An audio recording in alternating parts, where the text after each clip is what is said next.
আমি আবারও কিন্তু সন্ধ্যার নাস্তায় যা যেটা যেভাবে ছিল সেটাই কিন্তু সামনে সেইভাবেই দেখাচ্ছি। আমি কড়াই সহ কিন্তু পাস্তা রান্না দেখাচ্ছি। সামনে যেটা ছিল সেটাই প্লেটে প্লেটে ঢেলে নিয়ে আসছি, কারণ এইখানে কিন্তু ওইভাবে দেখানোর মতো কিছুই না। যেভাবে খাচ্ছি বা যেভাবে আমরা সবাই বসে এক জায়গা ফ্লোরে বসে নাস্তা করতেছি সেম সেইভাবেই কিন্তু।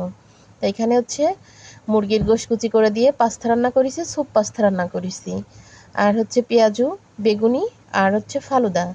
তো এইখানে হচ্ছে আমি পাস্তা রান্না করার জন্য গরম তেলে মুরগির গোশটা মানে কিউব করে কেটে মুরগির গোশটা ভাজি করে নিচ্ছি, একদম লাল লাল করে ভাজি করে নিচ্ছি। ভাজি করে নিয়ে গোশের সব মশলা দিয়ে সুন্দর মতো কষাই কিন্তু পাস্তাটা আমি দিয়ে দিচ্ছি। আসলে পাস্তা দুইভাবে রান্না করা যায়।